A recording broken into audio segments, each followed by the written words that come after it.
Hello and welcome to the Armory. My name is Sean and War Rabbit is over there right now. But today what we're doing is we are unboxing this K98 bayonet that I ordered from Gunbroker.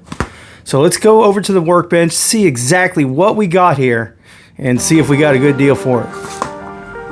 Alright, let's see what we got in this. So as you can tell, I've already removed all the shipping information for obvious reasons. So let's go in here. I have not opened this yet, obviously. Get this opened up.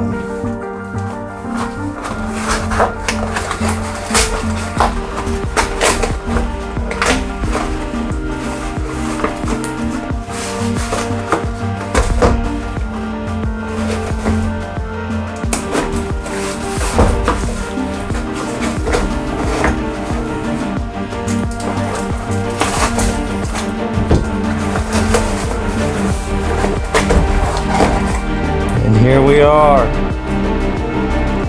K98 bayonet. It's got a little bit of rust on it. Nothing we can't clean up.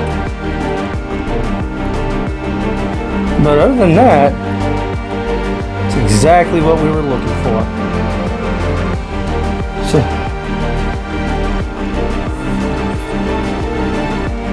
button still works. We've got the markings of Sierra-155 Golf. Alright, so let's go back over now and talk about this. Alright, so looking here at the manufacturer markings, we have S155G. So after the Treaty of Versailles, Germany was not technically supposed to be producing firearms and firearm-related pieces. But they did anyways. And as they were trying to rearm, they were trying to keep things secret. So every manufacturer, every bayonet was given an S designation. And then the manufacturer was giving a number. So the number on this, 155, was for EUF Horster. I hope I said that right. And the G is the date code on this. So the G would be 1935. So the bayonet here is from 1935 from EUF Horster. This is my first K98 bayonet, but it's not my first Mauser bayonet. Actually, my first Mauser bayonet is this one here, which is for a VZ9822. This is a VZ22 bayonet. So one thing that I'm going to say here is there are quite a few differences in some of these Mauser bayonets. Some of the older bayonets, like for the Spanish Mauser and some other Mausers, are completely different than the K98 and the VZ22 bayonets. Then the question is, well, can you just use a VZ22 bayonet on a K98? No. And I'll show you here. Here I actually have my K98. But first, let me show you a few things here. So if we look at the K98's bayonet and the VZ22 bayonet, they look very similar. And I mean really similar. But there are quite a few differences other than the blade being on the opposite direction on the VZ22, which makes it very easy to distinguish. We have the muzzle ring here. But there are some minor differences that keeps the VZ22 bayonet from going on the K98. So if we look here, we got the K98 barrel here. Your bayonet should actually go on pretty easily. So we'll start by sticking it on through here, and then you press the button, and it just locks right in. No issue. And as you can see, the Germans don't have that ring that goes around the barrel. Now, the VZ22 bayonet, you may think goes on. Starts to slide on. You push it in. Starts to slide on. But oh look, it does not go all the way on. If you come over here, you notice this tab is still sticking out. You do not want to try to force the bayonet on. It is not a good idea. It does more damage than good. If you want the right bayonet, buy the right bayonet. Either it's reproduction or the original. If you have to force it on by using tools or beating it, you don't want it.